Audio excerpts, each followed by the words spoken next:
اپنے من میں ڈوب کر پا جا سراغ زندگی، تو اگر میرا نہیں بنتا نہ بن اپنا۔ انڈیا مسلم پرسنل لا بورڈ کے صدر، عالمی شہرت یافتہ دارالعلوم ندوۃ العلماء کے ناظم اور مرشد الامت کے لقب سے مشہور مولانا محمد رابع حسنی ندوی مختلف الجہات شخصیت کے مالک تھے۔ ایک طرف جہاں وہ ادیب کی حیثیت سے معروف تھے، وہیں ان کی شخصیت تقویٰ و للہیت کا شاندار مظہر تھی۔ عربی زبان کے فروغ میں ان کے کارنامے نہایت قابل فخر اور قابل داد ہیں۔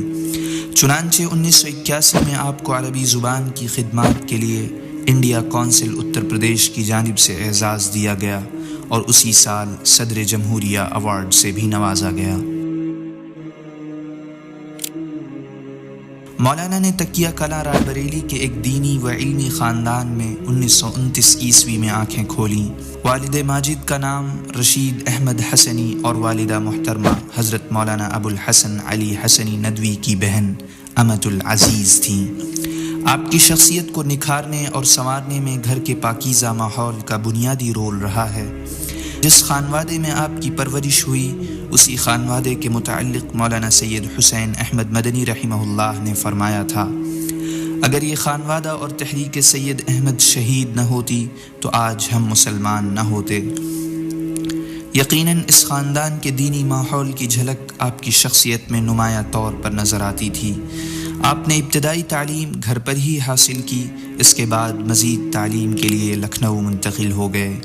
یہاں آپ نے مفکر اسلام اور اپنے ماموں ڈاکٹر سید عبدالعلی حسنی کے سایہ تربیت میں خود کی شخصیت کو علمی، فکری اور دینی ہر لحاظ سے مزید پالش کیا اور ان سے خوب استفادہ کیا۔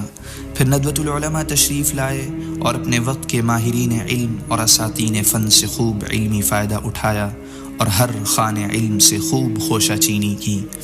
آپ نے مولانا عبدالقادر رائے پوری کو دیکھا، شیخ الحدیث حضرت مولانا زکریا کاندھلوی کے مواعظ و تبلیغ سے استفادہ کیا اور خاص طور پر اس صدی کی عظیم شخصیت مفکر اسلام حضرت مولانا ابو الحسن علی حسنی علیہ الرحمہ کو آپ نے اپنا آئیڈیل بنا لیا اور خود کو ان کے رنگ میں رنگ دیا۔ یہی وجہ ہے کہ ان کے بارے میں مولانا عبداللہ عباس ندوی لکھتے ہیں، مولانا سید محمد رابع حسنی ندوی خود مولانا سید ابو الحسن علی ندوی کی تصویر ہیں اور تصویر مجسم ہیں، صورت شکل بھی مولانا سے مل گئی ہے۔ 1948 میں دارالعلوم ندوۃ العلماء سے عالمیت کی تکمیل کی۔ اس کے بعد مزید علمی استفادے کے لیے 1991 میں مولانا ابو الحسن علی حسنی ندوی کے ساتھ حجاز میں قیام کیا۔ فراغت کے بعد آپ دارالعلوم ندوۃ العلماء میں عربی ادب کے استاذ مقرر ہوئے اور یہیں سے آپ نے اپنی تدریسی زندگی کا آغاز فرمایا اور آخری دن تک باوجود ندوۃ العلماء کی نظامت، مختلف درس گاہوں اور اداروں کی ذمہ داری، علمی مشغولیات اور دینی و ملی سرگرمیوں کے تدریس کا سلسلہ جاری تھا۔ آپ نے اپنی تدریسی زندگی میں بے شمار لائق و فائق شاگردوں اور اسٹوڈنٹس کو علمیت و کمال سے آراستہ کیا۔ 1959 عیسوی میں 15 روزہ الرائد کا اجرا بھی آپ کا سنہرا ادبی کارنامہ ہے، جو عالم اسلام میں ہندوستان کا ترجمان مجلہ سمجھا جاتا ہے۔ 1993 عیسوی میں اہتمام کے منصب جلیل کو وقار بخشا۔ مفکر اسلام حضرت مولانا علی میاں ندوی رحمہ اللہ کا جب انتقال ہوا تو 2000 عیسوی میں دارالعلوم ندوۃ العلماء کی نظامت کی اہم ذمہ داری آپ کے سپرد کی گئی۔ مولانا کی تصنیفات کا مطالعہ مختلف سمتوں میں ہماری رہنمائی کرتا ہے۔ مولانا نے اردو عربی دونوں زبانوں کے دامن ادب کو مالا مال کیا، بہت سے موضوعات پر کتابیں لکھیں جن میں سیرت، تاریخ، ادب، جغرافیہ وغیرہ قابل ذکر ہیں۔ مولانا کی تحریر دقت و غموض سے پاک اور صاف اور سہل اسلوب تحریر کا نمونہ ہے۔ آپ کی عربی اور اردو تصانیف کی مجموعی تعداد 50 تک پہنچتی ہے، جس میں نقوش سیرت، رہبر انسانیت، دین و ادب، جغرافیہ، جزیرۃ العرب، حج و مقامات حج ہیں۔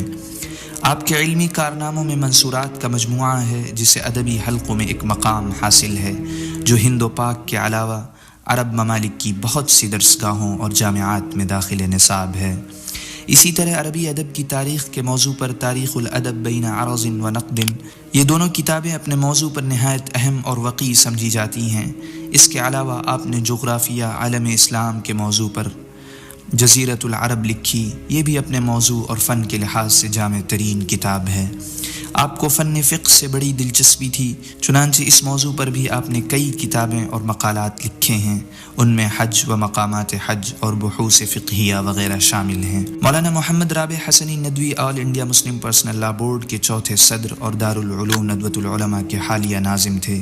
نیز آپ عالمی رابطہ ادب اسلامی ریاض سعودی عرب کے نائب صدر اور رابطہ عالم اسلامی مکہ مکرمہ کے رکن اساسی تھے۔ آپ کی علمیت میں خاندانی شرافت، اودھ کی تہذیبی حلاوت، تاریخ و ادب کی حرارت اور ندوے کی صدا، جدید نافع و قدیم صالح کا ایسا زبردست اثر ہے کہ آپ عام سطح سے بہت بلند تھے۔ آپ کی شخصیت کی بہترین ترجمانی فقیہ العصر مولانا خالد سیف اللہ رحمانی صاحب کے اس جملے سے ہوتی ہے: مجھے مولانا کا جو وصف سب سے زیادہ متاثر کرتا ہے وہ ان کے اندر پایا جانے والا سمندر کا سا سکوت، زمین کا سا بچھاؤ اور جھکاؤ ہے۔ یقیناً مولانا تواضع و انکسار کا سنسار تھے۔ مولانا محمد رابع حسنی ندوی صاحب کا انتقال 94 سال کی عمر میں 13 اپریل 2023 میں سرزمین لکھنؤ میں ہوا۔ آپ کی نماز جنازہ لکھنؤ میں دارالعلوم ندوۃ العلماء کے احاطے میں ادا کی گئی، جس میں مانو پورا شہر اور اطراف و اکناف کے لوگ امڑ آئے تھے۔ یقیناً آپ کی شخصیت اس دور میں مرجع کی حیثیت رکھتی تھی۔